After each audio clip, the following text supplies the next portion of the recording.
ukuthi naye aphendule la kufuneka ukuthi aphendule khona yabo ithi senze ukuthi umama abe khona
na falo 96 number 3 FM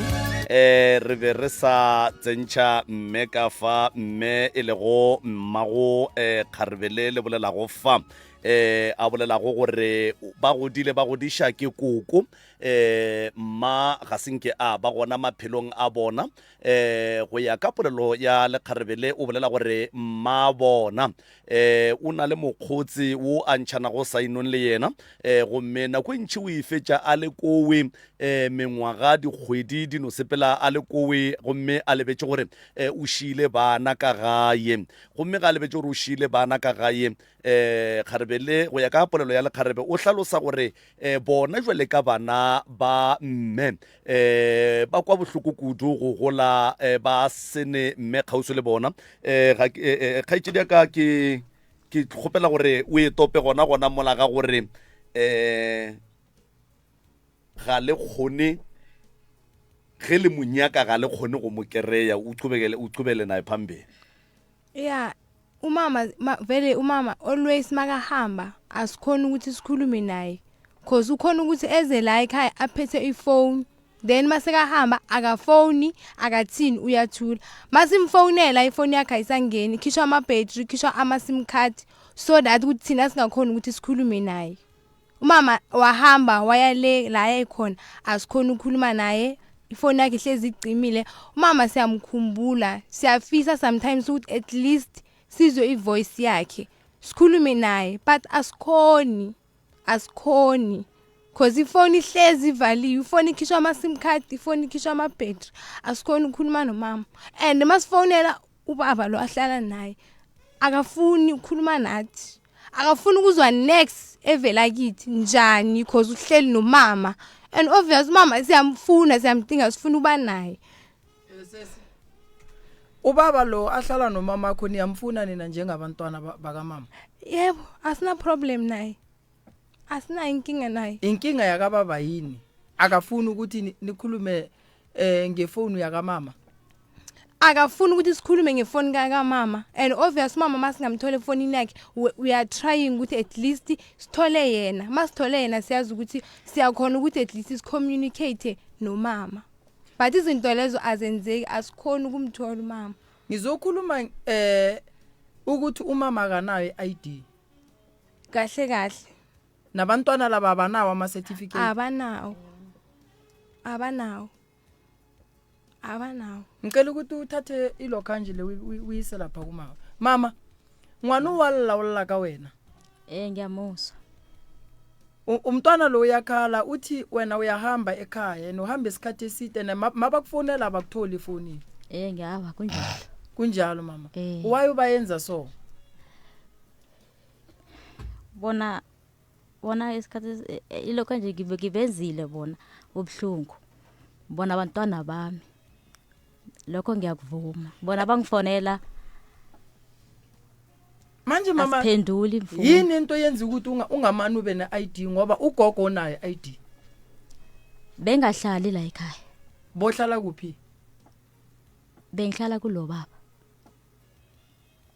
Bengahlali ekhaya. Kushuthi angali ukuthi uhlala nobaba.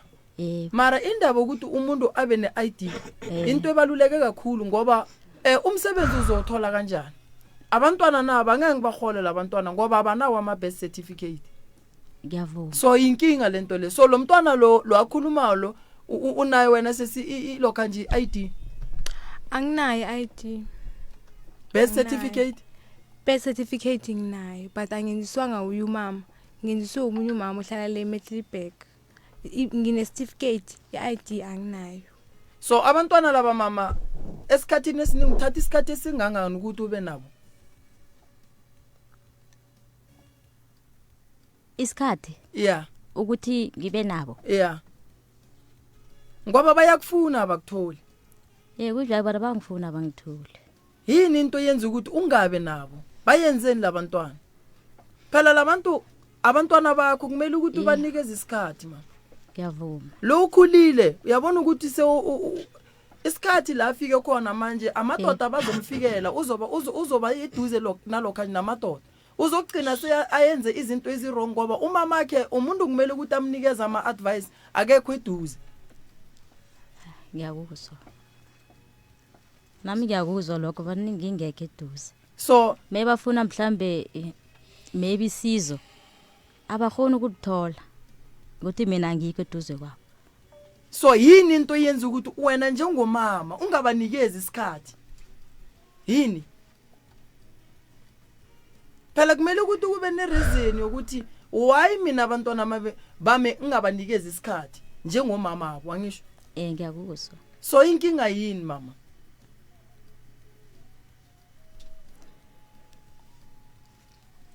Ngiyakuzwa. Iyazwakala. Inkinga yona ayikho kibo zangibona ekhaya waqoshwa. Baqosha ekhaya? La ekhaya? Ayikhaya zange bangicosha. Ukuphuma ekhaya uphume kanjani ubatshelile ukuthi ngiyaphuma ngiyohlala nomuntu ngihlala naye abantwana laba wabashiya lapha ekhaya babodwa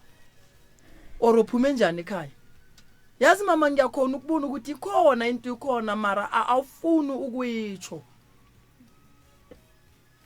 Phela lento le problem le ama social worker mabangangena ngaphakathi kwalendaba lesikhuluma ngayo bangagcina sebakubopha mama. Ngoba labantwana laba kusho ukuthi uyaba abuse. Uyabahlupha labantwana. Papa le kae? Re gona. Bana ba balla ba re mama ga ba fenako.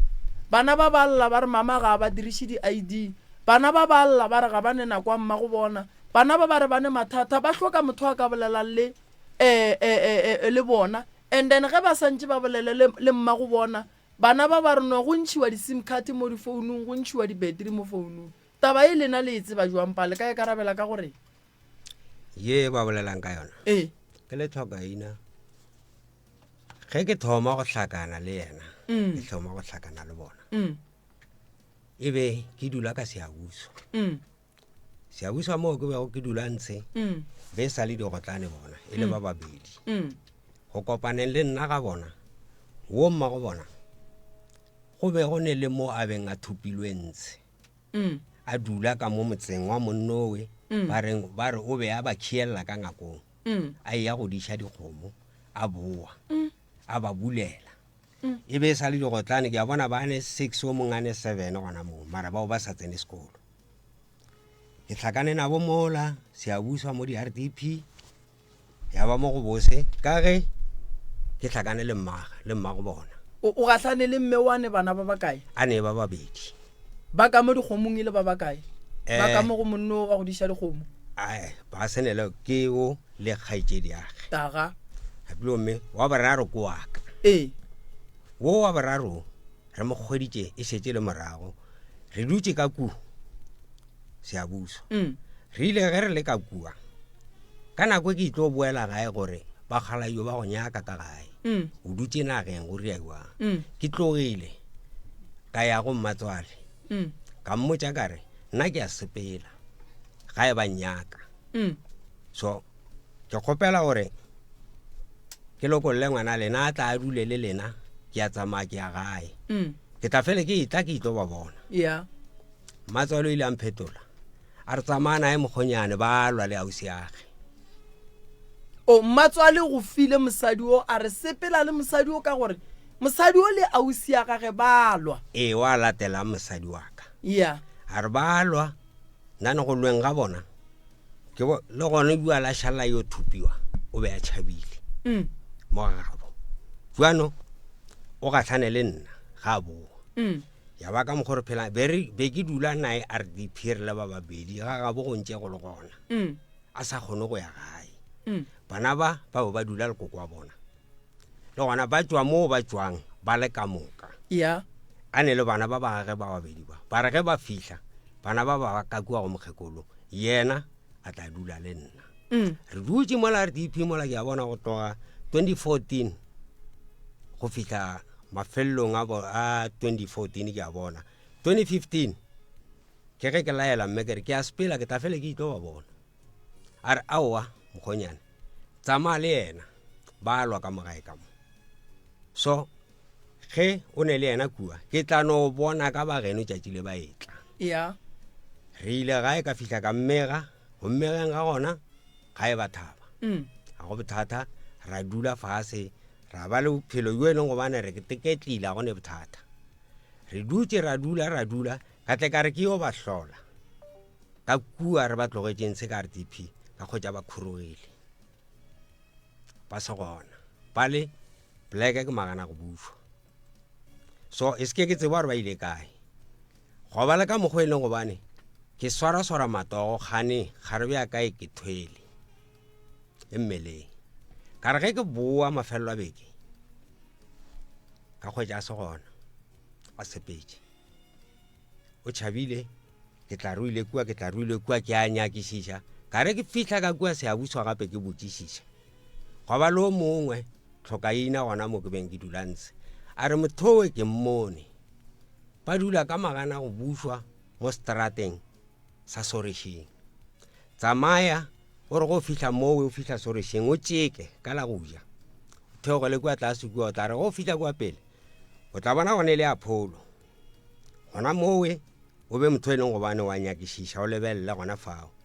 ke tse o dula le mamfa o thoko Apollo yena o ba ile go batswadi o ba ile go bona go mmage le bana ba bage o ile mowe o dutse a be a belega ka 2017 a belega ngwana mošiminyana wa kao o ile go mmelega o dutse 2017 ya re 2018 o dutse 2019 a ke tse gore ke ile ka nontšha ke badimo mo ke legontse ka tle ka re ke tsamaya ka sekontiri ke ya gae ke le ka paesekele pulukutu motho šo o dutse mo khonemo o ka motseng o mongwe ke ga mang ka mo ke o ile ke family go ba a se family o tswa kua gae ku ke motho e leng go bane o tlogile kwa o tšhabile o tlo ntlaetša ngwana o sengeng ba re begela yena ka ge ke tseba ke be ke dulana ene ke ile ka kwa bomagelwane ba re o mmeleng re mmone gore o mmeleng kuane ka re ke nyakišiša ba re ne motho o ka mokgwa go leng ka gona o tsamaišitše ke go hlakahlakantšha ke mpa ela so o tlile o tlo re laetša ngwanowe ka 2019 o go lateletše mo wena o ntateletše mo ke dulang a etswa magana go bušwa a be a ne le bona o tlile go tleng ga gona ga fihla aowa ke tlo go laetša ngwana ka dumela le nna yona ka tatage fihlile re ile ka gae ra dula ra fihla ra ba begela bakgekolo ka ge ke šetse le yena mokgekolo tate a se gona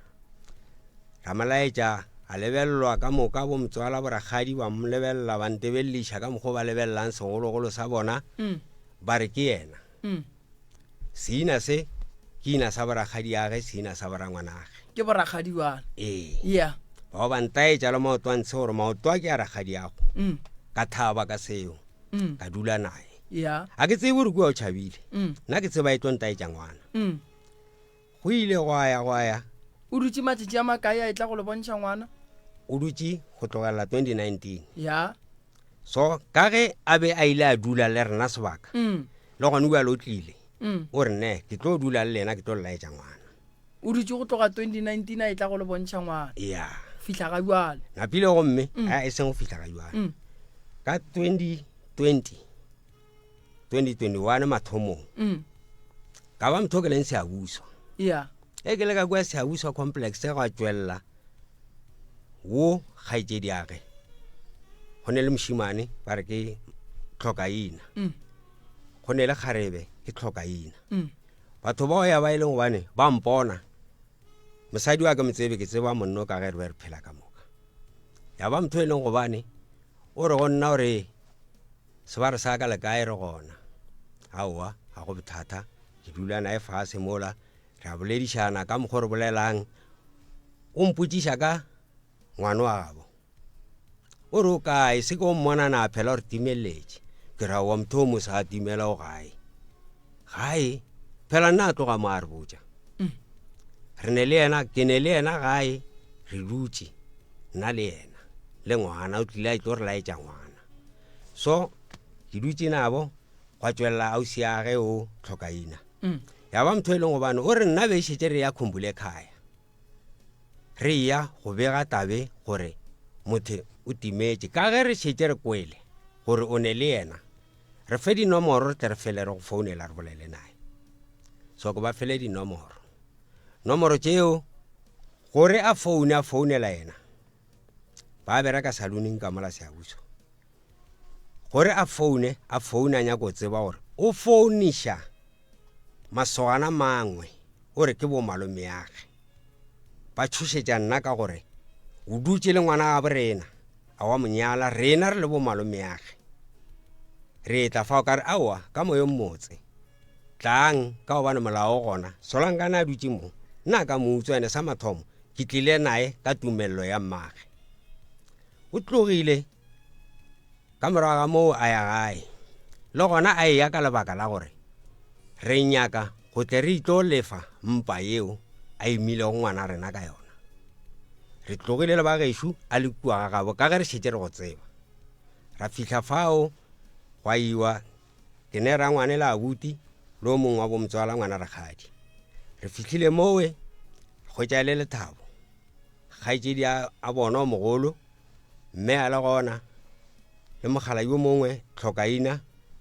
a berekišana le mme a le gona le po mfo wabo ka gore le pampiri ba gore saenela yona e saenne ke ngwana a bo bona wa mošimane so re dutse fao ya ba mo go bose ba ya ka ngako nna ke le ka ntle ba kwana ka mokgwa ba kwanang ba ngwalelana dipampiri gore go tlilo ba soso re lentšhitše tefo ya mpa go tloga mowe tefong ya mpa le a mo kgopela ngwano re kgopela ngwano a kere gwala ka mokgwa mpa ye re patelang ka gona gore ngwana ka no tla dula le rena gone bothata ke tsingwana le kgopela lesia go ba mma lesia be šetse le o mogolo ba ne mengwaga me kae so mošimano ba ne mengwaga meraro o ba ne 3 years ka nako re ya kua go bona e šetse a ne le mengwaga e mene gona moo ka re o belega ka 2017 re ile ka 2021 mafelelong so ya ba le go bane batho bao re thabelane ke bo mogotse re agile go tlogile fao ba re lokolla ba ngwala pampiri eo ba re ge e le go bane le yena le a motšea tsamayng le ena a go ne le bothata ka re šetse re le tsebile go ngwalwa pampiri ye leng gobane ke bohlatse ke tsemo godimo ga pampiri e ke tšhelete ya go ntšha magadi goba ke tšhelete yela ya tefo ya mpa ke ya tefo ya mpa le ya magadi gabotse o monyetše mosadi o gabotse re ntšhitše tefo ya mpa napile gomme ba re ye le tla e ntšha ge le itlo motšea ge re itlo monyala nke ke kweše something le ile le swere tšhelete ya go patela molato wa mpa and then ge le re ye le tlo e ntšha ge ba tlo monyala ke e feng o rare ke ya dikgomo eo o rare ke e nyalang ka gobane ya tefo ya mpa re ntšhitša kere go ntšheng ka gona ba ba bitšana dipraise ka mokgo e leng gobane ba bitšana ka gona fore ngwane wa bona go nyala gore re feng boka okay napile gomme kwa lena a ke ikwešiše le nna malome ka kapa a kere ge re ya go nyala ge re ya go ntšha tšhelete ya damage batho ba bantši damage ya ba ikwešiše damage ke nyalo go ka kwa ba re ngwana re mo pateletše tšhelete ya damage go ra re ngwana o re mo dumelela gore o swanetše go tla ka lapeng la ka gae ngwana o ga a swanela go phasa diolong o swanetše go phasa dirapeng tša bagalabe gobane tšhelete nngwe le nngwe ye monna e ntšhang a e phasetša re ke e romela ka bomokete ebile e sa iše ke yena ka letsogo e iša ke bomalome rena re reng ke damage bagalabe ba e bitša go šireletša mohlašana gore ka mo ba tsebe gore hlabirwa o gona ka fa jwale ye ba re ke damage ke a ekwa mara damage e nkane ebile le dithero tša magadi ka gare e ngwadilwe fase ka gore a ke re ge bagalabe ba ya go patela damage re ya go bolela ka ngwana se be ra bolela ka mosadi a ke tsoreng kwa ga botsena malome ka kapa re o bolela ka gore re tlišitše ditshenyo tša gore re sentše ngwana wa lena ngwana ko wa rena re ya dumela re dumela mpa ka nako eo a kere then ba ga mokete ba ga moremi ba reno re nyaka 12,000 ya gore lena le sentše ngwana rena re le ba ga moremi re ntšha 12,000 yela ya gore re sentše ngwana wa lena wa e riang e nyala ngwana e dumelela ngwana gore e kae ga bo papa then ge re thoma re tsena magading ebile re re ngwetše ka tsamaya re thoma go bolela ka magadi re bolela ka ngwana le mmage ge re dira lepepe ge re tšea lepepe mola re saena re dumelelana ka re nyadišane ka boka bangwe yona tšhelete yela ya damage ba e balela mo magading gore no le ba ga mokete le ntšhitše 2,000 ye ya manang le damage le shotela ke 20,000 ke kgopela gore nke go tle koko a kere ke mmago mosadi atle yena a bolele gore ge batho ba be ba tlile go patelela mpa and then yena a ba fa mosadi o be a ba fa mosadi a kwele ba reng and then ka mabaka a mafe a kere ba be ba tlile ka damage jwale go fitlhileng gore ba be ba tšee mosadi ba mofe mosadi ka gore ba be ba sa tla go bolela ka mosadi be ba tlile go bolela ka ngwana e no ba bua wa bona malome ka kapa dilo tša wa bona nna ke fela ke bolela ntongwe ke re ngwana ka ga ka be a hlakana le motho o mongwe and then ba tla ba bua ba re ba nya go ntšha tšhelete damage go ntšha tšhelete damage wa bona ge monna ntšha tšhelete ka potleng a e bea mola e phasetša re le golle ke ntšha dikgomo ke di romela ko ebile di sa tliše ke yena di tliša ke bo malome di tliša ke boragadi gona mo re thomo o bolela ka engwe nyalo mara re ka se tšee nyalo ya ngwana ya damage ra e hlakantšha le mosadi bile ra be ra re a rie le fa ngwetše o tlola microphone o e molago koko koko ngwana umntwana ukhulumile umzwile umkhwenyana akho ukhulumile umzwile endabeni lezi umkhwenyana asikhulumako notate asikhulumako yini ewiyaziko yini ongayazi mara yena ko wahlala naye mara zange ngimuphe phela ukuthi amthatha umbeka ekhabo umuphe ukuthi ayenzeni angithi nathi ahlala naye mina zange ngibe nenkinga abahlalako umntwana amahlala ekhaya naye ahlala ekhabo zange ngibe nenkinga lapho ene bengimthanda ubaba lo ngenhliziyo yami yonke ngithi hayi uzangibuthela yena noba sengilela ngoba unabantwana mara ukuthi base ngikhipha igama lokuthi mthathe mi awa ngaphisela ngumntwana manje gogo wena wathi kumkhwenyana khamba naye ngombana bayalwa bano tatwabo omncane khamba naye yena wamthatha wakhamba naye nakale wabasidisi nakabasidisi wabaleka batsho balekile weza wabuyele emuva wayobabonisa umntwana mara ukubabonisa umntwana angitsho umuntu nakayobonisa abantu umntwana uyaya mhlawumnye ekseni ndambama wabuya manje lo ukhambile wayokhombisa wabakhombisa umntwana unyaka wonke i4 years yonke ayobakhombisa umntwana bayabuya gogo bathi sizokubhadala isiso nabafikako wena uthi ngendlela lengimthanda ngakhona bhadelani isiso benithatheni nomfazi naso gogo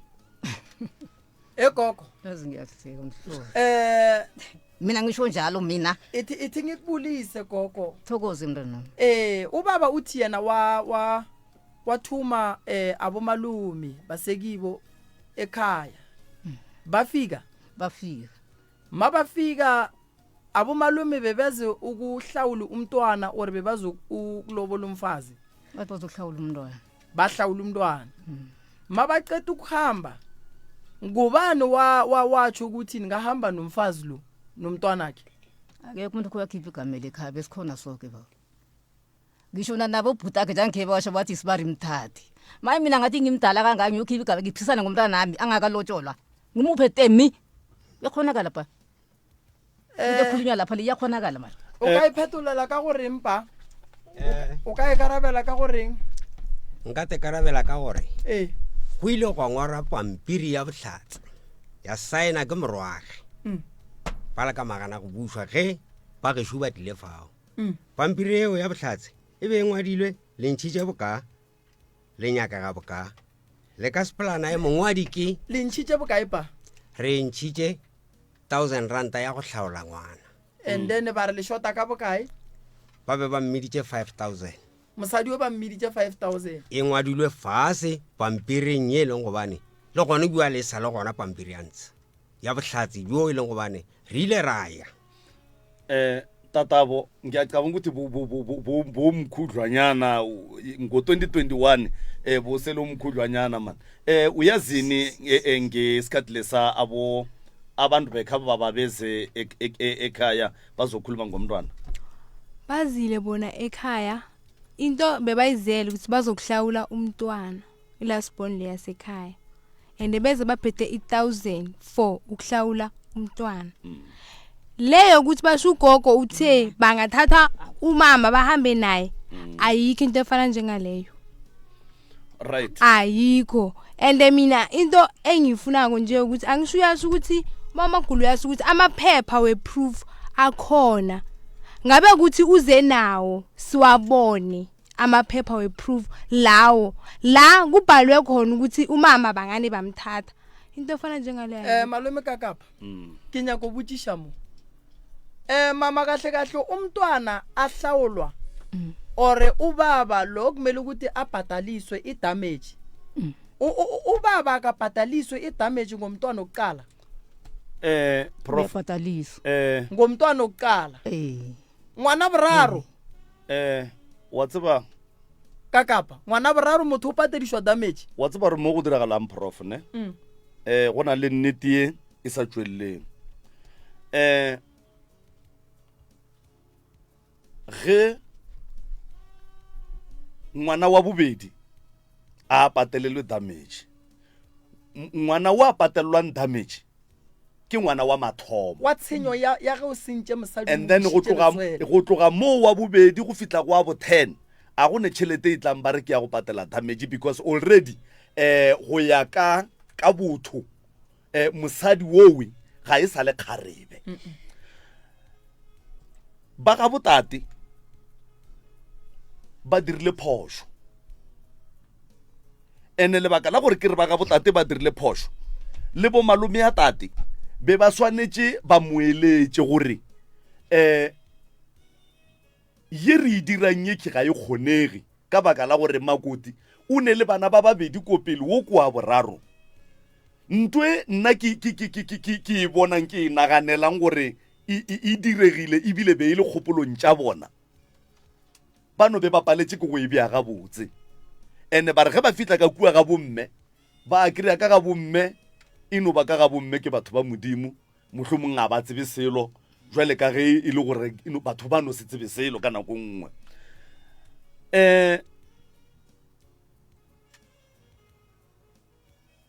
Nka itšea gore ba botate ba tšeetše lapa la bomme advantage. The reason why ke re so ba ile ba swere R1,000 akere after 4 years ngwana a na le 4 years, and then bona ka bo bona ba be ba re ba ya go patela damage. Mara ge ba fitla kua ba tsene jwang tabeng ya mosadi ya go bolela ka mosadi, because ge re bolela ka damage re bolela ka ngwana fela ya tšhaya ra boela gae, then bona ba tsene tabeng ya mosadi. Ntwe nna ke e naganang ke ikwešišang ke gore go ya ka ba botate R1,000 ba beng ba e swere ebe e swanetše e be ya go kokota ga bo mme, and then ge ba fihla ba thome go bolela ka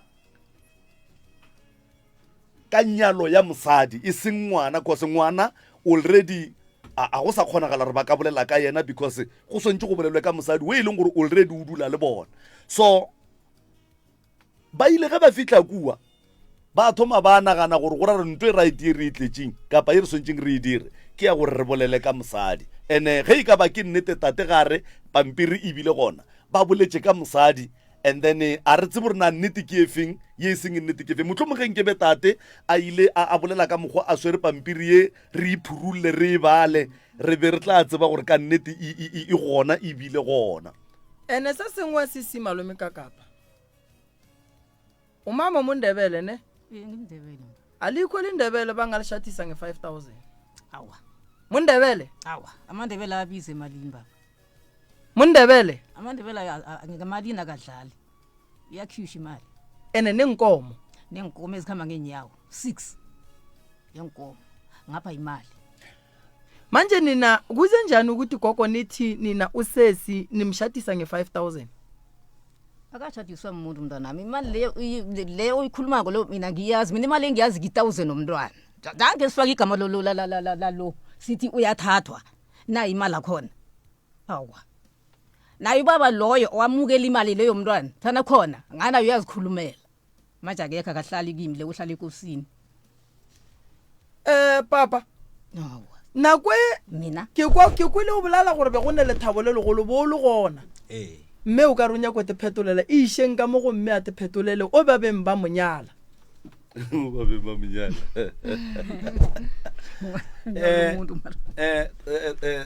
Tatabo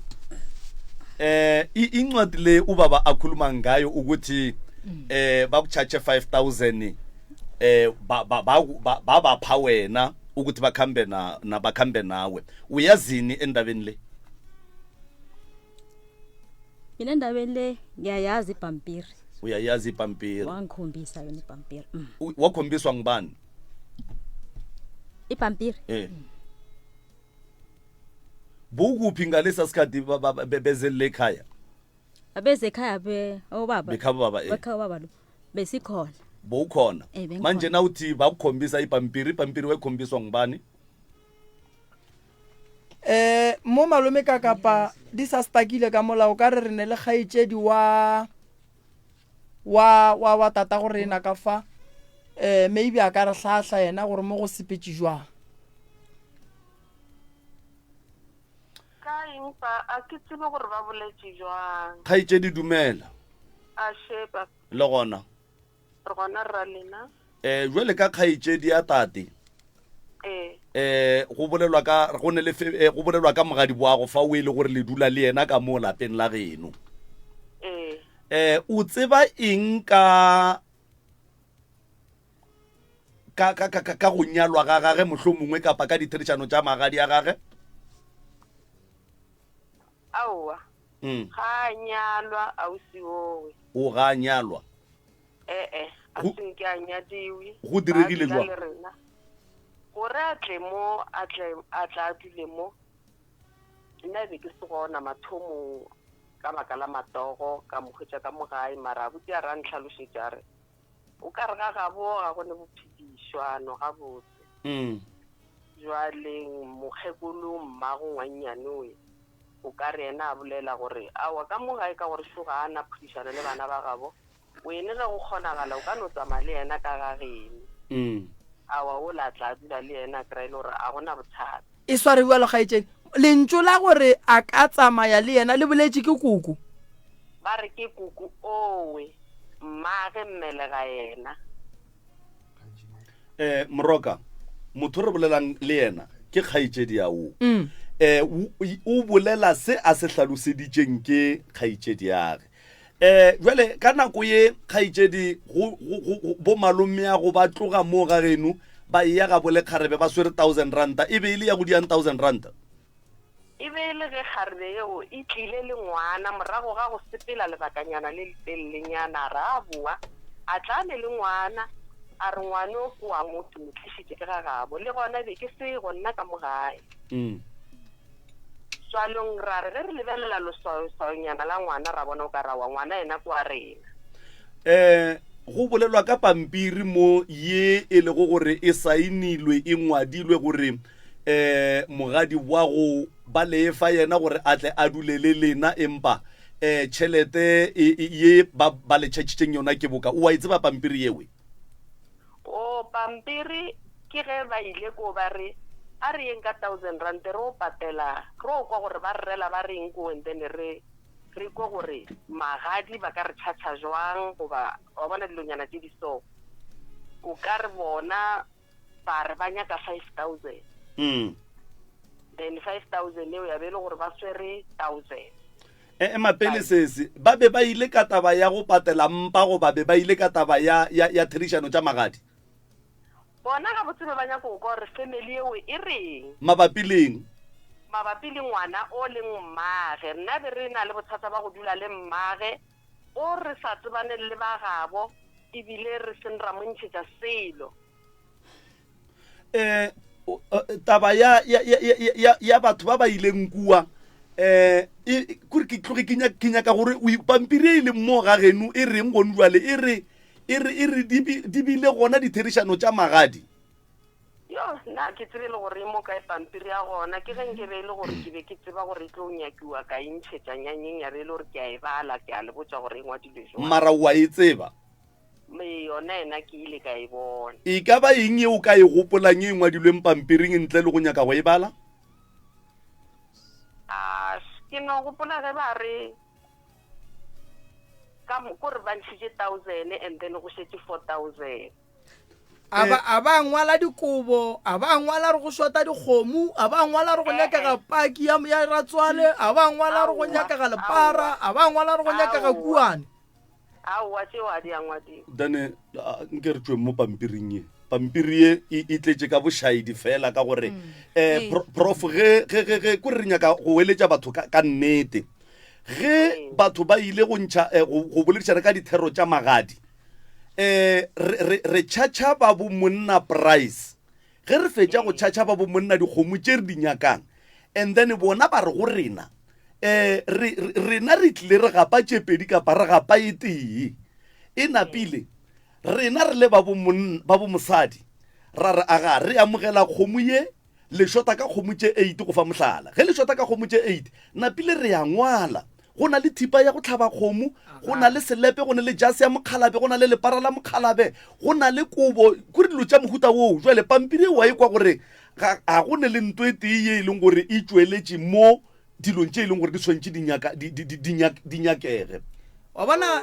ge re bolela ka lenyalo go go botša ka la Setebele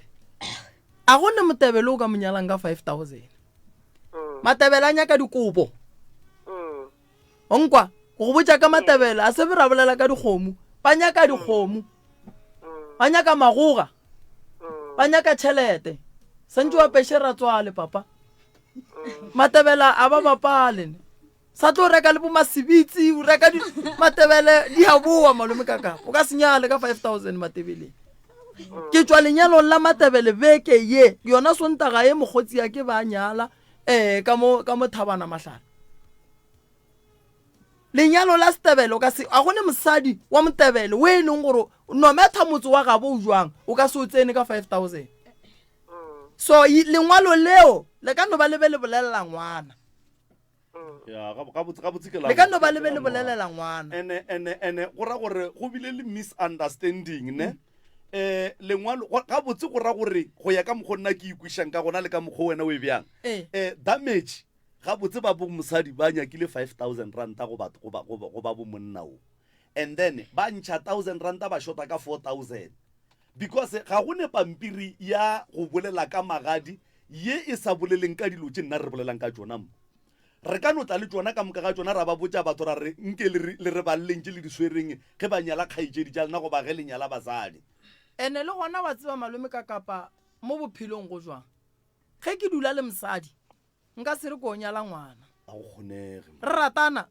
mosadi a le ka mogae santse ge re tswa re o nyala mosadi ba dirile bošai then mosadi o tla le bana ene a ke re wa bona go ndwa le prof ne wa ke re go diregile bošaedi and then le go se tsamaiše dilo ga botse ge e ka ba go bile le nnete moki gape go ndwa le ge e ka ba family ya bo mosadi o ka nnete ruri ya mmankgonte di a kgokgo e file tate mosadi ba be ba swantšeng ke ba mo file le bana ba a kere ge o nyala mosadi o e gapa le dinamane nako ngwe ka Setebele e ya gana e re ngwana o šala ga gago then o molo mongwe e leng papage o tlo mo hlaola ga bommage kore a tsere Setebele se jwang ge nka ba le bana ba 10 ngwana molo mongwe a ba le rrage ba šala ga bo bona mogolo nna ge ke tla go nyala ke tswa le kgomo tšaka kore ka Setebele kgomo a e latso namane e seng ya yona lwa ngwanyana o šala ka ku o emetše gore papa ga a tla mohlaole nawe mntazana uyasala bonke bayasala and ukhuluma yena mpeta kithi yena mara qala ngendlela ekhuluma isindebele ngakhona usibetha zedli unedlela mina ngazi ngakho uyasitlwepa uyasitlwepa isindebele manje a re bolele kgaitsedi ya ka re kgopela go gontšha moyeng ne re ya leboga magagesho anke re lekeng re nyaka go le thuša kere re nyaka go le thuša tate re nyaka gore o be le mosadi ka tsela e right mme re nyaka gore o be makoti wa lapa la botate ka tsela ya nnete o se kwa re bua ga botate ge ba re bo makoti ka mo wa kry-a wena o sa tsebe re na swantse o ye kapa swantse o eme re nyaka gore o be mmago bana ba se ke ba tlhoka lerato la mme wena o le gona o phela go ba motswadi mo baneng ga se go ba fa tšhelete go no ba gona mo baneng bana ba nyanye lerato la mme ba kwe monkgwa mma go bona ge ba ne le mathata ba bolele le mma go bona go ntšwele bana ba godisitše ke koko wena o se gona ge bana ba gola ba tetemogela matšatši a matlhapo prof ba tlhoka mengata ona le tlhapo ba swanetše tšatši la mathomo ge ngwana a itemogela di-date o swantše a bolele le mang ka re mma ga a gona kgausi ke bothata wa e bona jwale tipotšiše gore ge mme a dutše le tate ka ga botate ge modimo a ka gopola koko ka baka la re bana ba ba tethegile ka mokgekolo ge mokgekolo a ka robala go tlo diagalang ka bana ba ene tate mongaka ka fase ga mabaka a rileng a go gapeleditšeng gore o feleletse o phutha mosadi o e le go mma go ngwana gago o dirile taba e botse kudu mara o e dirile godimo ga bošaedi pele batho e ka ba monna le mosadi ba thoma pele ka go jola ba ratana bophelo ba tswela pele mengwaga ye o e dutseng le mosadi o ne o dula le yena fela o senke o to kopanya le ba gabo la dula fase la bolela la kwana ka se le kwanang ka sona ke phošo ke tipotšiša gore mengwaga ye o dutseng le yena le yona ge nkebe go diragale gore tšatši le lweng ge nkebe o ne gore gore phaphara o kry-a timile o be o tlo dira be le molato ya ene kgaitsedi aka wa tseba gore tšatši le lengwe le wena go o kare ge o tsoga wa kry-a tate o a timile o tletle o arabela dilo tšeo sa di tsebeng mo go ba gape ba tlo monyaka go wena profo o ka re motho a nyetse mosadi ka dikgomo e le mokgonyana a feleletše ga go tlhokofala mosadi ya gage go ba le ba bangwe ba ba no reng o mmolaile ntše o monyetse le mosadi ya gago jwale what about batho ba ba no dutseng fela ba thabišana ka lerato mahala lo wa tseba e bohloko malome ka kapa le sesi le yena o reng gore a ya go bontšha mogalabe ngwana a ye go tšea mengwaga a mmontšha ngwana 4 years ba santse a ya bowe gomme tate a mošale morago a fela e tla go bona ngwana gore ba le bona ba kgone go bona mma go bona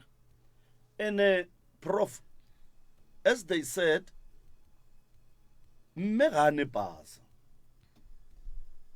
and mme a se neng pasa bana ba o ne le ditlogolo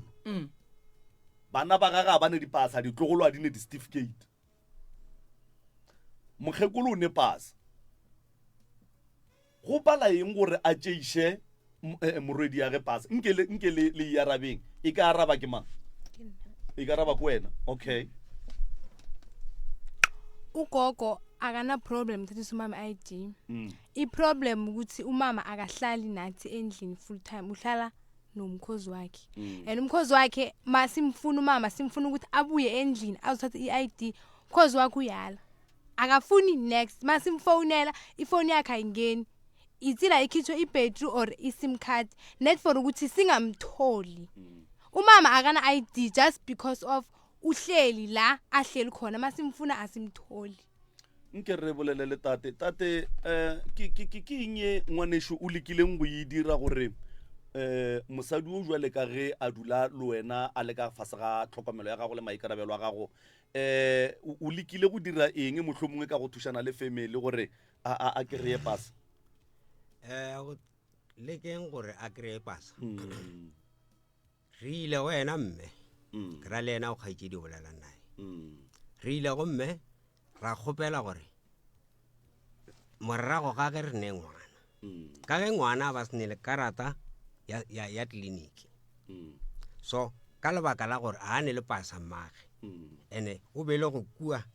tleliniking ya Seabuso a ne le bona o ile go bela ngwano ka nako a tlang ka yona mo ha ne khati ya go tsamaya sekala ha ne le selo se leng go bane se tlhakana le molao ka re ke yo makala ka tabeo ya ba gore a gone se re kang go seria a ne pasa ke tsamaile ka di-social workeng Seabuso e ke fitlha di-social workeng bankiša mola police station gone social worker ka bolela nae mabapi le tabatše tša ngwana go hloka karata ya gore a tla kgone gore a ye tleliniking ge a ne le bothata re ile mowe ke be ke ne le yena kgarebe go ala ka mokgwa e leng lebaka ke be ke dula nae ka gona re tsamaile re fitlha mowe police stage ba riela dipampiri ra social working social worker ya riela dipampiri ya romela tleliniki re fitlhile tleliniki ra neela di-sister pampiri ela ba e lebelela ba e bala ka mokgwa ba e balang sister o la re ngwana a ne molato kwa lena batswadi ba gage ngwana ga a ne le molato kwa batswadi ba gage go se re ishe mmago bona mmago ngwana pasa ene se gore mo go nna re bere gapeletša ka ge yena ngwana ga re be yaka e be e sa nyako o ya gae tša gore nna be ke gana ka yena aowa jwale wa rra a re o dutse le motho o gana go ya gae wa gana yena ene o ka ga geno ene o mo go wena o dira eng gore motho a kgone go ya ga gabo a se ka ganelela mo ga geno re be re leka a kry-e le bane mo re motšerentshe a ba sa le ntshe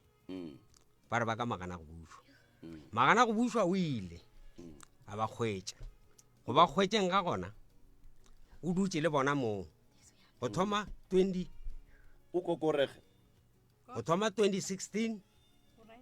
mafelelong a o ra re mathomong a 2016 o tlogile ga ya go bona ba fihlile ba dula go fitlhelela ngwana garebe e ba le ngwana ba ile go kry-a ngwana ba boa gape a dula 17 18 2019 nna re setse re beile dipelo fase gore a o tsamaile ke ge a re pulukutu a tsena a fitlha ya ba motho e leng gobane ke mo kgwetsa kgoneng mola no ela o e tlhalositse papa ya kgoneng o e tlhalositse ke nyaka gore a nke a tlhalose gore na nkane a ganella kua ga geno ba tamela mo kgaetsedi yaka mo feng le kopelwana leo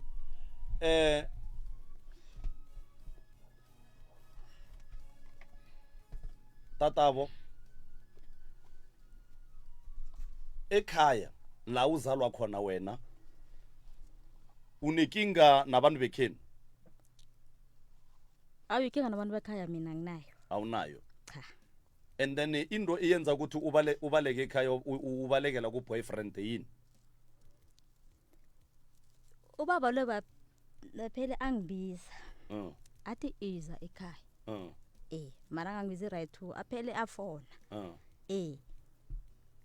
Angithumela imali.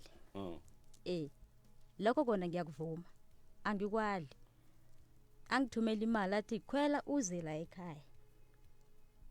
Bese nami ngiyagibela ngiya la ekhaya. Ngibatshela ekhaya ngithi mina ngiyabuya, ngisaya le. Mara ngizokuphinda ngibuye futhi la ekhaya. Ngothi ngiyazi ukuthi nginabantwana. Ele ngiyazi ukuthi ukulahla abantwana akusiyinto nami engijabulisako leyo. Ubaba uthi nawuhlelile kuye iminyaka le uyihleliko nakathi nabathi ke uye ekhaya uyala wena waganelela kua gagabo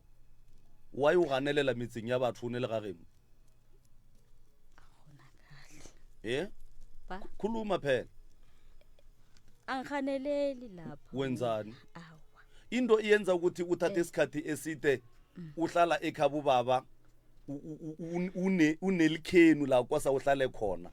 yini ekhaya bayakuthwenya ukhulume sesungasabi nangabe bayakuthwenya na usekhaya uyabaleka and then ubalekela kubaba khuluma nangabe bayakuthwenya khuluma iqiniso nangabe abakuthwenyi nakhona ukhulume bayakuthwenya ekhaya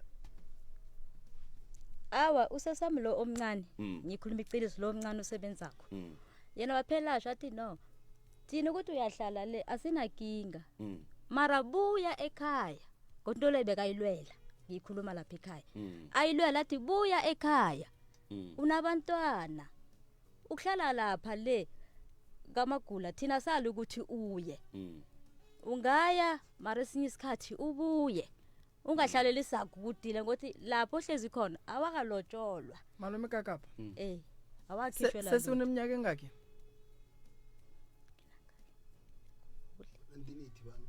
sesi uneminyaka engaki awukhumbuli ngafunda wabelethwa nini 1991 oh 1981 oh it's by 2 okay no it's fine sesi umama khona eminyaka engaki umama i1981 lo ngumntwana kokuqala lo lo ngokuqala okay ukhona sesi bakulobolile la ngihlala khona awa bangiloboli isikhathi esiningi leso sihlala lapha ukhona ukuthatha how many months ule kabo baba ngiyayithatha yona solo ngihle vana uthathe how many months le kabo baba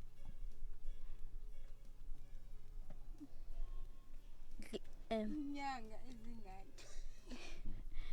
izinyanga siyangibetha zangafunda ngisho tatabo sesinceda umama vana hlale inyanga ezingaki ale kabo baba boma 6 months angeze ekhaya angezi singamboni nonyaka uyoceda phu singamboni yes why ungabuyi ekhaya mama sengibuyile manje ekhaya ubuye nini ubuye nini namalanga ayakushaya ubuye nini ekhaya ngibuyile mina ekhaya nini neta ngisakho ngothi ngibuye nini okay papa mosadi o wa go rata tshobela ene a nyake go dula ga gabo wa mmona ke a se tseba seo wa sa bolelele ba geno ba go thusha o nyale mosadi nkebe le kgale re feditše nkebe le kgale re feditše re itea ke taba pasa ga gešo mara a ke re papa pasa ba iria home affairs home affairs and a ke re mama gešo mama gešo and then why o sa tšee mama la ya home affairs la go ria pasa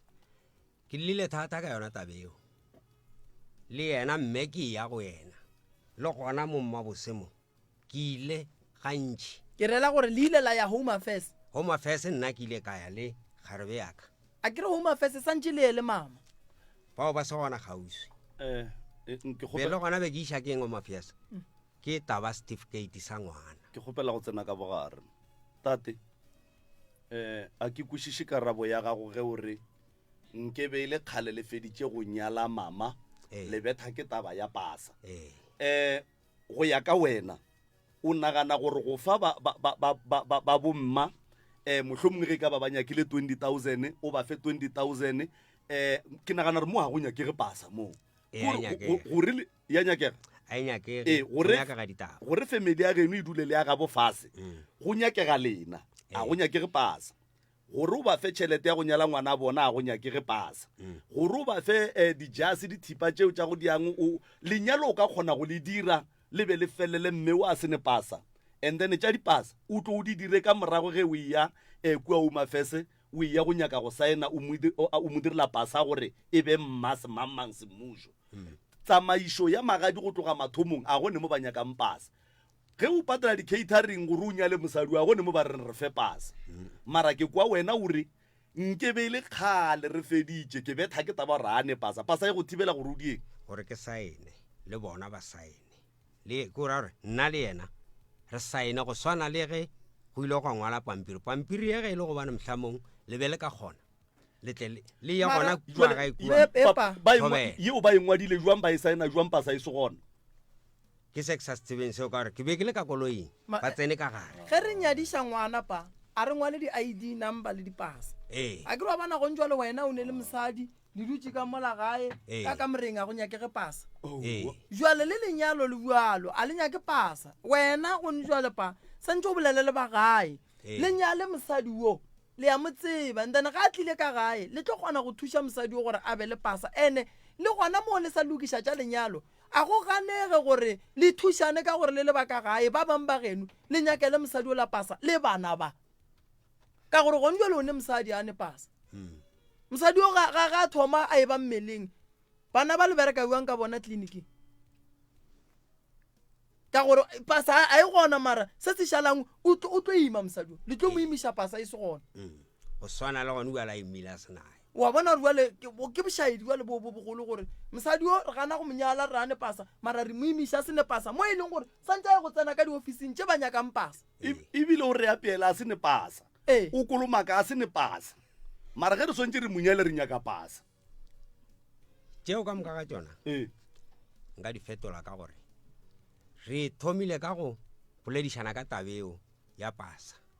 le bagabo ke ra mmage a kere go boletswe a re o monyakiša re nyaka gore e tšee pasa age le yaka re o saena re ka se hlabe re ya go ntšha magadi go ngwadilwe kobo le sekotlelo le paki le kefa ya mogalajwe le lepara gomme le kgomo ya go hlaba godimo ga pampiri eo tate mogolo ge mosadi a nyalwa a ba nyake pasa mosadi ga a nyalwa re nyadiša mpho wa ga moremi re mo nyadiša mo gongwe ke no re ga mošitwa and then mpho ba ga moremi re nyaka kobo jase re nyaka eng leng ndane tšeo ke lenyalo la segaga borena ka morago ga lenyalo le ke mo nna le mogatša ka re ka tlogang ra ya home affairs re ya go nyala re ya go dira marriage certificate lenyalo re kgona go nyala pasa e se gona ke mo ke re mosadi o ka go ntse le mosadi o ga ka hlokofala o mmoloka ka ngo se ne pasa ngwana o ga ka ba bua lo motsentšha buang ka gare ga dibuka tša dipetlele mmaga se ne pasa go ntse le ge ngwana ga le so sepetlele ba re mmage ke ma ka re godimo ga birth certificate ya ngwana santse go be le ID number ya mmage santse go be le ID number ya papage so go ntse le wena o ne pasa ba ne pasa tate mogolo thušo ye nkebe lena le re kgopelana ko gore moremi mosadi o ke dula le yana ka gae ene ke nyako nyala ke ne ditlogo mo gongwe mosadi wa ka kry-a pasa ka bereka go thuša gore o kgone go monyala ngwana o ge tšhelete gage ya ka e golang ya sasa e ka kgona go le thuša gore le reke dijo ka gae mosadi ya gago wa mmona gore o buang ene ke kwešiše wena ke tse mo feta ka mengwage mekaepa nna ke mo feta ka mengwaga e 12 ka 12 years ya ke kgopela gore o mo thuše o ne bothata wa mmona seo home affairs le rena re tlo go thuša re tlo ema le lena prof go mpona ke emiša letsogo tate a die ntwe right e tla be e mo šireletša nke ka mogopolong ya gage go tšwe taba a pasa ka mogare ga kgopolo wa gage go tsene taba ya gore o swantše a die eng gore a nyale mosadi o wa modimo and then a dule le yena a monyetše tše tša dipasa tše ba tla di lokiša ba nyalane ba dutšile ba babedi ka gore go ntwa le ge re bolela gore re gatelela taba gore kapa tate ka mogopolong ya gage ka mo ke go dutše gore o swantše a kry-e pasa pele bophelo ga botsebi bophelo bo tseba ke modimo tseleng ya go nyaka pasa a ka no tlhokofala o se wa tlhokofala ka re ga diatla tša mokgalabo malome ka kapa go nyaka pasa a se ntwe papa e ka moswarišang stress go nyaka pasa gape go nyaka pasa ko go noa go emelela go ya home affairs re thoma buang le thoma ka gore dipampiri di kae šidi di tlatšeng ra tlatša dipampiri taba kgološi a uso o rata mogala wa gage ene o rata go dula bo mogala wa gage mogala be ga a nyale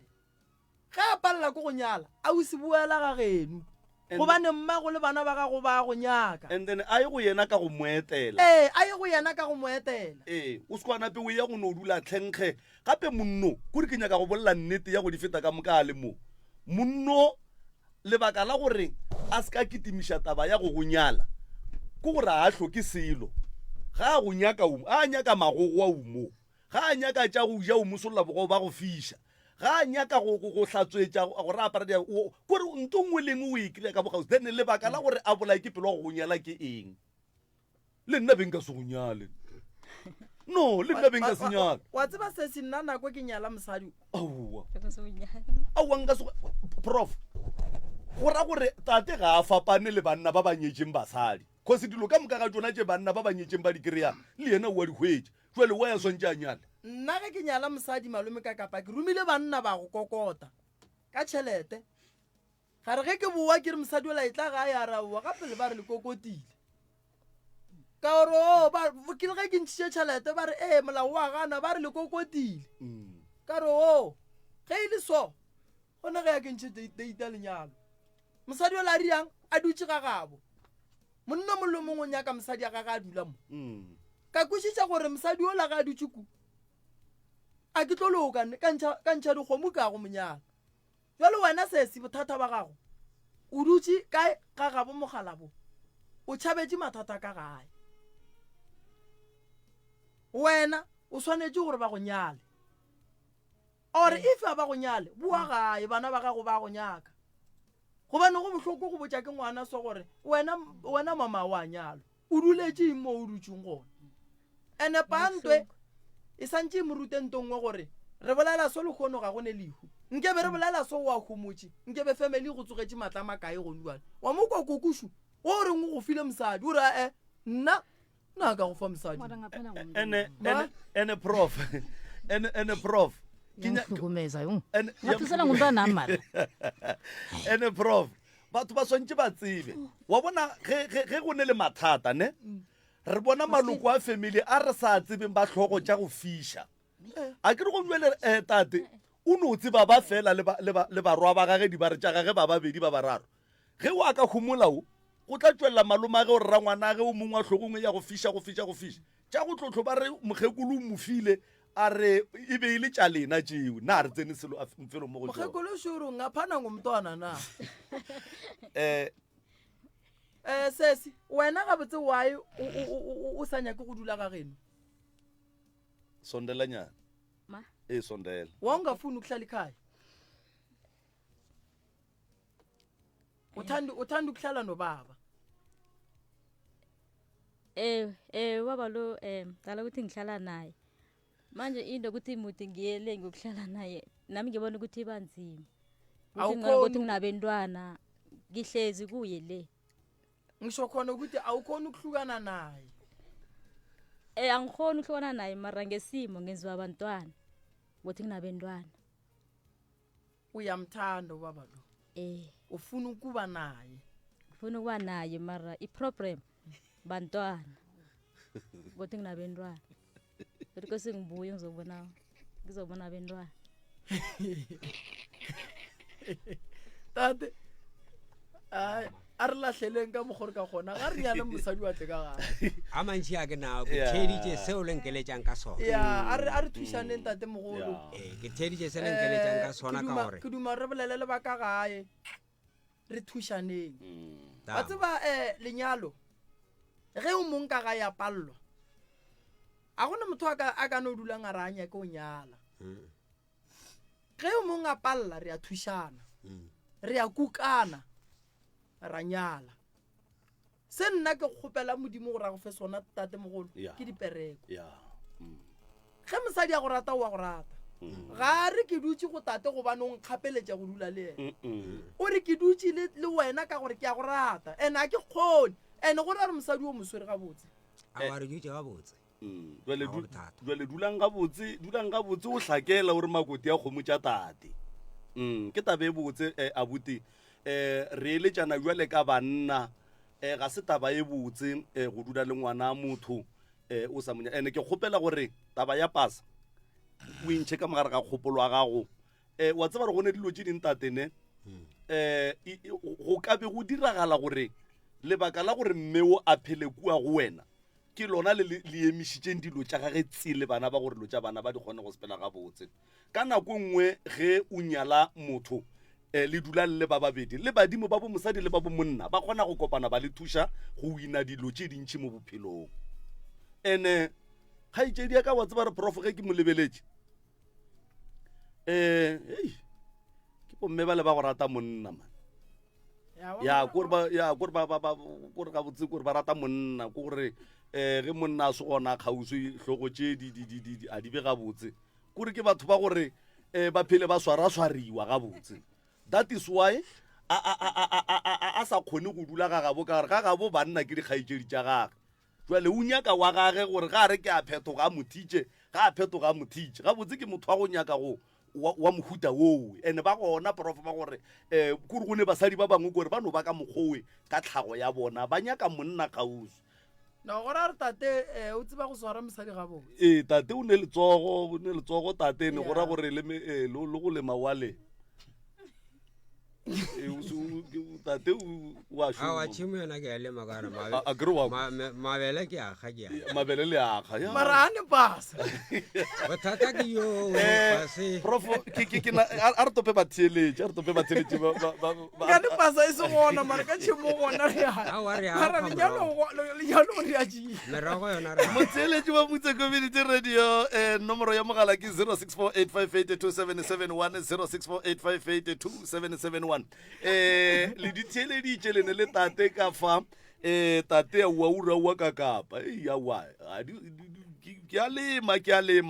ke tabe e botse magagešo gana ge re ya go nyala ge re ya go nyala go nyakega pasa ge re le mahome fesa e nyakege awa ke mehlamu magagešo jwale a gone molato felo 0648582771 0648582771 a re eletšeng tate re eletšeng mme re eletšeng malapa ile a mabedi gore na gabotse a swanetše a dire eng 064 858 2771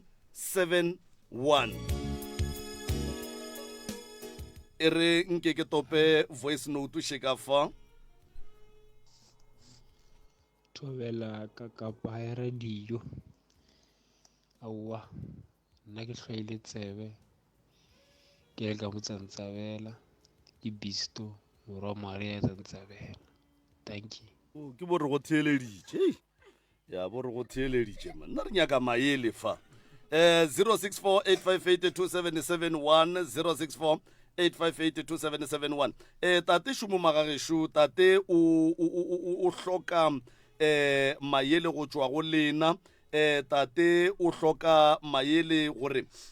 ke eng se gabotse tate a swanetšeng a se direle babo mosadi ya gage kapa a se direle mosadi ya gage a fa dinetwork tša ka di gabotse mara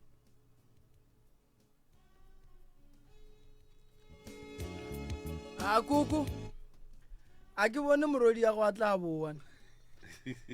a ngiboni ukuthi uzokubuya ayaya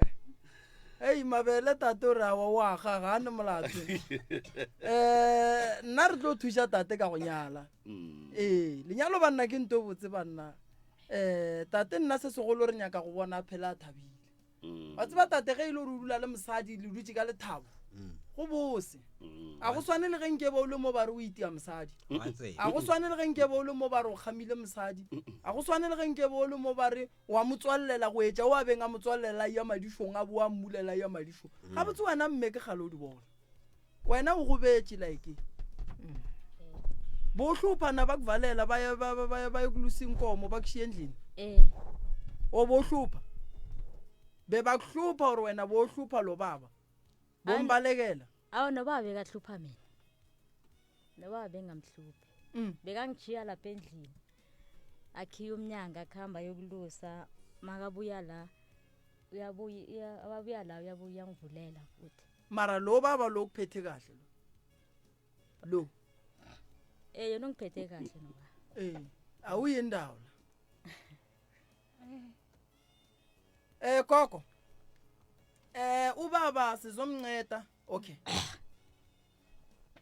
emsereso momoyeni tumela Mati kunjani na kunjani Mati man isikhona namhlanje nino Dr. Mrebe ngiphethe indaba emaphorotla siphethe indaba emaphorotla mngani kokuthoma into efuneka lapho kufuneka aba-psychologist ya ahelebhe kokuthoma utate lo ubona ngathi umuntu ohloka ikhelebho ikhelebho lama-psychologist okay ngoba ngezwa nokubuza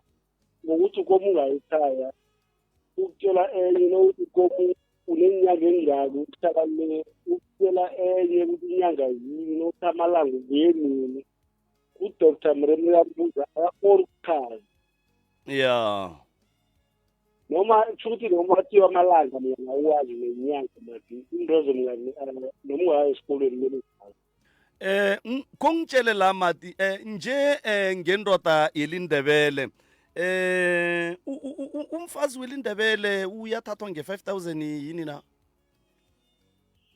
umfazi mngani 5,000 wendebele mngani ngiyacabanga ukuthi uphile uthoma ngabo 1820 malini 1820 na 4 yenkomo nakachiphileko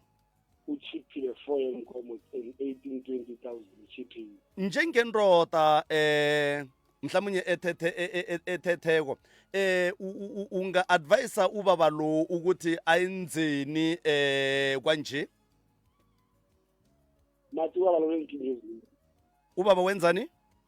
unenkinga eziningi ubaba unenkinga eziningi njani Mati ukulalele phela one umntwana wendrebele omunye nomunye Mathi ngesimo seyandrebele yaliba nimphethe esilongu ngakathathi omunye nomunye umntwana uyamshawula 2 1,000 ayikokoti endlini nakokutshela ukuthi uyakaheleza 1,000 rand ayikokoti emzini wamandebele bazokuvetha emzini eminye bazokuhlwepha ukhunye Mati uzokuthi uyafika 1,000 leyo kuphetha nabo babakho bakhambe lokho njengoba uDr Amrema ichaza manje 1000 eMandebele ngayiregi even ihlawulo mntwana 1000 ayikho oya ihlawulo mntwana eMandebele bazokutshela ngabo 2000 4000 6 iphela ku 5 so mina 1000 abenzi lo ngazi vale mthando bathanda umkhwelo olunge kulo njana ngayo manje nawumupha amayeli mhlamunye akulalele njengobaba uthini kuye mati ubaba lo akathatha umali wabuyele ekhaya athumele abobabakhe le yesideka ukukhuluma amangalo entwana bakhulumisane ukuthi mkhozi ibereka sinjani oya hayi into ayenzile ngoba mnganazi imzemyelenga angahlala naye njalo le naceda ukuthula udade lo mshati se bathi awumbeki ungakamloboli ndani bese ngapha unesikolo sokungcwaba unesikolo sokuthi umrohlele emochara kumele ulobole macala mina ngizokutshela ngithi mina awumbeki udade ungakamloboli angazi ukuthi ubereka sinjani leso sikhathi mara into engiyibonako lapha kufuneka ama-psychologist ahelebhe udade lo udade lo ngathi ayasirela asilithando le mngani kune-mental disturbance somewhere yeah I'm sorry ukutsho njalo mna angazi ngiyibeke njani ihlonipheke mara ugogo lo naye unalabaleka namaqiniso ngeke wabhala incwadi mngani emzini akho ukhona uthi awuyazi kusasa iphumeke ejardini nalami sekhabo lendoda le basukele benza incwadi le iphuma ngaphansi komzi yakho gogo ene nakhona angitsho incwadi zenkulumo kuma-family mabili incwadi ziba mbili enye incwadi isala ekhaba umfazi enye bekhaba undoda bakhamba nayo kusho khona bonyana incwadi le ubaba akhuluma ngayo kusho khona ukuthi nangabe liqiniso nale ekhabu dade lo kwasayibe khona incwadi enjalo yazi mathi yenzeka ngitsho nenijabule khulu lesijabule khulu angisijabule khulu ekhaya esibini yakho mathi sithoba ngokupheka umratha nenyama mngalethe ezimakhazizi bese siyakhuluma ndani lesebuphezulu sibhalana incwadi ezinye esikazazi nabangibizi elinye kwamfowethu bhala incwadi engingazazi ngoba bese phezulu ngababhodlelayo into ezinjalo ziyenzeka nazo mathi ngamsolwa balo ngamsola umalo ngamsola mara kungenzeka ukuthi laba engabazizile laba bosomwana lawumalume laba bese bezamabhodlela amakhaza labo babhala incwadi bayinikela la gogo lo ingamrari mara ubaba lo uzoba nekinga serious sikhambe ngesikhathi ngikuzwile mfo ngithokozile asitsho akathatha umali wami buyisele ekhabo bathome phasi athumele bekhabo bokukhuluma ndani lapho madini no-Dr Mremi nihelebhe bedoktor i-social worker bese bakhambe udade lwayekhabo bamenzela ipahla mara kwanje for temporary time igogo naye abelwana bakadade lo ngoba ipahla ingathatha uma-6 months 8 months nonganapahla ethole omafesi bathwele mngani into ezinjalo mna ngidile ngazo khulu ngekosini gogo bathatha abentwana bomntwana wakhabo abenzela ipahla kubende bentwana bakhe bakhona ukurholela abazukulu abo mara kamalo isazokufuna ukuthi baye omafesi labo omafesi bazobafunela i-affidavit baye kwamhlanga baye ePitori izothatha isikhathi rena ngoma 8 months even ngingayithatha but kusafara abasemuva abantwana labo ugogo ngoba emlepasi angenzela bomntwana wakhe ipasi kube yenziwana bakhe angabi ngubhoko abe nguma ya hayi mara no ubaba lo umali wayithi uthanda mwana kune something mina ngaba something switching lapha ikhona engiyibonayo ngoba ngiyamuza uDr Mremi uyasearcha ngoba maripendulo angiphumi nayo akunakinga mfu uzwakele siyathokoza sitshona ngoba uDr Mremi yathi koma ungaloboli uthi umali wakanapasi ulobola ipasi or ulobola umfazi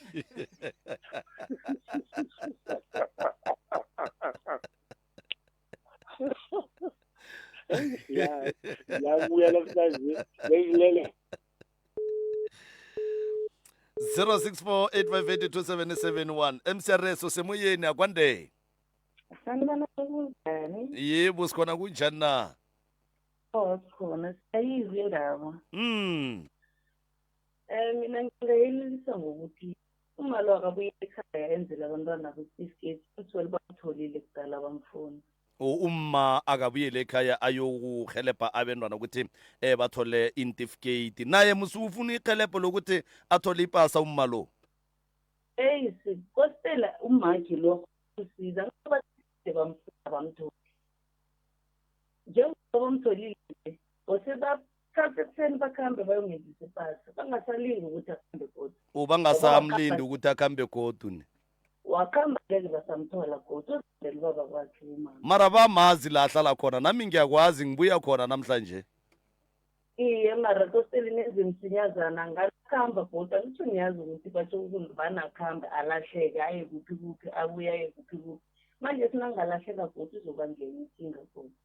Uyazwakala tatabo manje endabeni yomtshato ngena ngokuthini? Uma lo thanda baba kwakhe tu. Uzokuba ngcono ukuthi nakasiza mina ihliziyo yami ibuhlungu nebantwaneni apha khulu ngoba kubuhlungu ungangeni isikolo. Thina singenile bereki into ebuhlungu ukuthi umuntu abhalele ukungena isikolo abuye azokublema umuntu athi mina ngabhalela nje isikolo ngenxa yomuntu onje. So nasiza abantwana laba in-certificate and then after impass bese nakaceda akamsize ubaba lwamthatha ahlale naye officially nje woke umuntu ahlale azi ukuthi uphephile ukuphi ngoba uhlukumezile umama lo ngokumvalele endlini. Siyathokoza tata. Wathi ukuthola lo wathi akula manje uzwakele tatabo siyathokoza sitsho. Thank you. Danko. 06485827710 064858277 ye o ithile ditšego ye ke mutse community radio ya lekgotlakgašo la selegae gona fa le go 96.3 FM nna ke nna morwa motšha maubane ka kapa ya radio re apeile taba fa magagešo malapa a mabedi a tloga a hloka thušo ke be jwale ka kapa radio ka nako nngwe ge re le batho a re tšhabe melato kore nto ngwe le ngwe ye o ka reng ge o e lebeletse ko pele wa bona o ka re e tlo go hlolla mathata e katogenyana o ye go yona o bua ka keno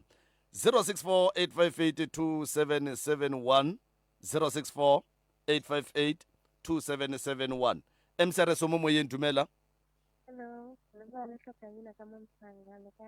gona rra lena nna le manyela ka gore mama ka ya home affairs le papa and then I know about some information gore mpaka gore bana ba tla credit system but e ka se tsina go malom ka kapa go ba gore ka ka bolela nnete a gore o tswa ka o tla ka ga sentse ba ya ka mangwana credit fa botse sa ke gore go ne krapa go bana ba khole ya sekolo. Oh yeah. And then I don't know if I did immigration. And then on Alabama on the home affairs. And then why I probably saw it. I didn't pass. At la moja or la tela tele. Oh yeah. And it did catch a banana. And this catch a banana is a capella. Even Ubla and Neto or a time without a single mara gonti mama o rata papa go ntse re ka e bolelang ba re mapelo ja se rate ka se. Oh yeah. So papa gore sa sta nyalane yo re ka ntsela tsaka ba le ba tsang kana bana ba ka kena sekolo bophelo ba tsena ke ukhulume indaba lebe uyikhuluma nje uhleka uthini ma ba kunenye ikulumo be uyikhuluma kwanje wabe wahleka buthini ke re ka re la tella gore papa o nyetse mama ka 5,000 so tla ba le mako ba mapelo ja se ra. Oh yeah.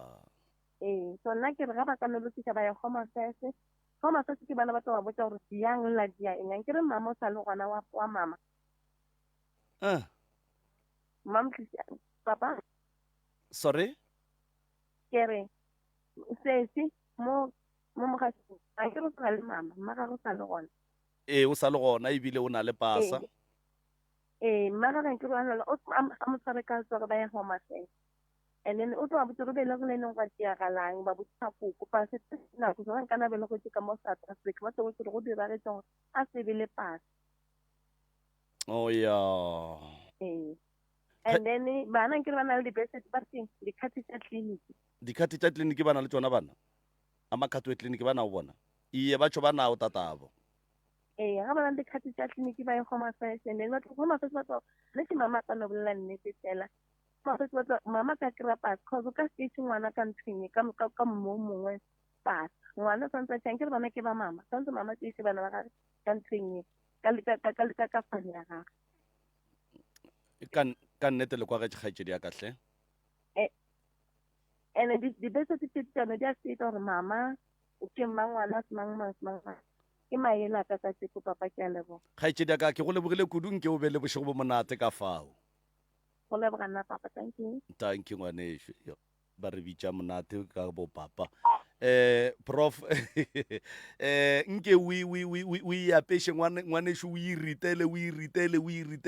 ge o fetša o ba fe dinomoro tša mogalahle malome ka kapa a ke nape ke leboge sa mathomo a ke leboge gore ba gešo ba ile ge ba ne le mathata ba tla fa tate re tlo go thuša le mosadi wa gago re tlo le thuša ka mokgwa re ka kgonang ka gona se segolo ke gore e fa mama maatla mo fe thekgo kudu godimo ga bana ba le ba gage sa bobedi ke gore dula fase le mokgekolo wa gago le kgobokantšhe ka mokgwa le ka kgonang ka gore wa go rata o monyale lerato le le ratanang ka lona bontši ba le hloka batho bontši batho ba le nyaka banna ba nyaka lerato go basadi ga ba le hwetše basadi ba nyaka lerato go banna ga ba le hwetše le ne le thabo fela le hloka tšhelete fela ya go nyala e reng ge le rapela le khunama go ba le phasa le kgopele mangelo ya gabo le na tšhaleng tama ba kgopele dikgomo o hlabiše mosadi o mo ratang wa reng mogala bo ntshwere gabotse fela nako nngwe tšea nako ye le yena ka kua ga gabo le ye go hlwa le bana le ba botšiše gore ba nyaka eng le ba thuše ka mokgwa le ka kgonang bana ba le ba tlo kgotsofala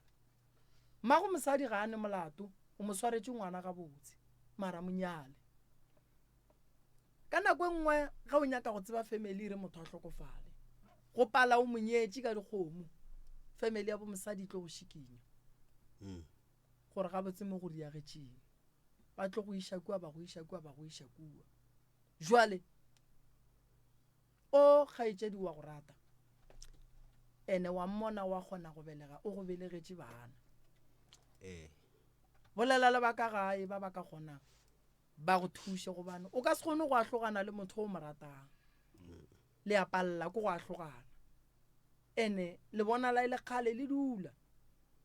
ene o šetše o mo tseba šetše a go tseba jwale go no nyakega thušo dilo di loke di sepele gabotse so maele a ka šia ke kgopela gore mo phethele ditaelo gore a kgone go kry-a pasa dilo tša gage di bofile wa mmona di tlemile tšona a go ne nto e loka mmo go yena a se yena a nnošile ba gabo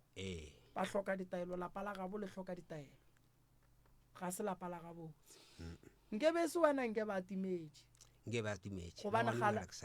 kgala a sepela a phauma le melala a sa tsebe mo a yang wa gahlana naye wa motšea wa molota wa mmea gabotse wa mo šireletša gore le kgolle ga a nyakega a tle fa re tle re kgone go bolela le yena jwale re ya go leboga se re se kgopelang ke gore modimo a go šegofatše o mo tsentšhe kgorong tša geno semmušo pasa ke ba bantši ba ba ofileng ba sene le yona mara ga ba tsebe gore ke eng se se ba bofileng go neng elo ila modibu motho o no dibega ga a santse a dire selo go no ba le ntwe modile ya ba gona go betha ka moleko wa delay o delay ya go nto ngwe le yengwe so mmeo o ne le problem bothata yona ona so le tlatla ka gae tla lebelela yena ka bona re bothata ba gage keng dilo di a gona go loka di a ba ga botse go bane o montšhitše ka gare ga diatla tša motho wa beng a moswere ene a llang ka gore ba se a moswara ga botse ke se se rileng gore mmeola eno ba gore dilo di a change wa kwešiša no ba gore dilo di a hlanoga la mathomo go be go se ka ngwana o ba bolelang o be le segotlane o monnyane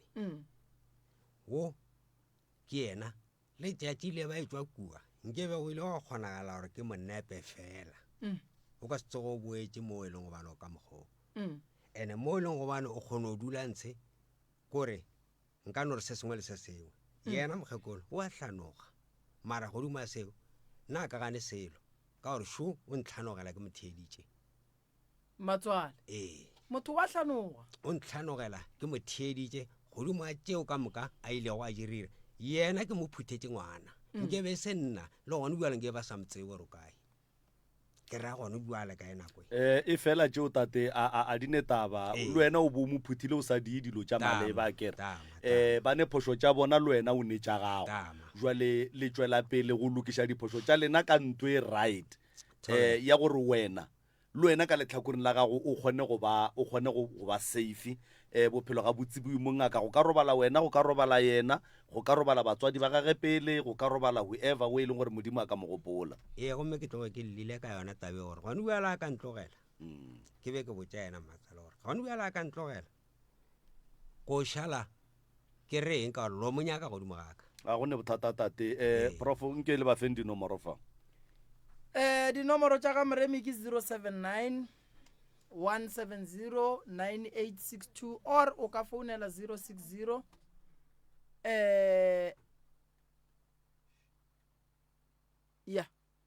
o ka founela 060 9590303 or o ka founela 079 170 9862 079 170 9862 or 060 9590303 ke nomoro tša ga moremi letlakale la rena la Facebook o no re Dr Moremi DR Moremi o tlo re kry-a mola ba gešo le hlokomeleng di-scam tše e leng gore di gona motho a seka no re ke Moremi a re nthomeleng tšhelete la be le moromela ke a le kgopela weekend še yona re a bina kua khureng re a bina ka mo Falbanka ya gausu le digwale re tla be re go roša ka mola go tetse ba gore ga geno le ne le mathata magologolo le ne molwetši o mogolo le mohlokela thušo motšišeng ba gešo re tle re boneng gore re ka mo thuša jwang malome ka kapa ke leboga kudu nako ye lemphile go yona batheeletše ba motse community radio station balli ba rena ba letšatši ka kua Facebook ke leboga kudu ka mehla le ka matšatši di-data tša lena tšeo e lego gore le a di šomiša gore le re bogeleng kgole le gausu mo le leng gona ke lebogile thata malome ka kapa ke duma go lokiša ye nngwe še yona o ka re tla re šia mara ga ene molato re tla e riela topic ya tšatši le lengwe gore ga botse ge re bolela ka ntho re bitsang gore ke damage re bolela kang ke nyaka gore malome ka kapa nke re tle re riele letšatši re bolele ka yona batho ba ikwešiše gore damage ga botse ke eng why motho o swanetše gore ba re o patedišwa damage o sentše eng mo mothong wa mosadi ke bona o ka re batho ba hloka tsebo kudu ka taba yeo gore ga botse damage ke eng batho ba no tseba damage le ge ba re o nyala ngwana mara re tla iria topic ya tšatši le lengwe a gone molato nna ke lebogile kudu motheeletše kgole le gausi mo leng gona modimo wa lerato šue a go fe mahlatse le mahlogonong ke tše sebaka se ke go leboge prof ke tše sebaka ke leboge motheeletše kgole le gausi mo ka beng a re theleditša le gona ke leboge balli ba rena ka fa o ka re modimo a ka ba thuša a tsena ka gare ga bona dilo tša bona tša sepela ga botse tšeo ba di labalabelago go tšwa go nna ke le moromotšha maubane ka kapa ya radio re kopana ka mokibelo forogo ka 6 o'clock lenanegong a la tšameletlo ge e le gona ga jwa le gona ke tšwele You're listening to MCRS 96.3 FM, your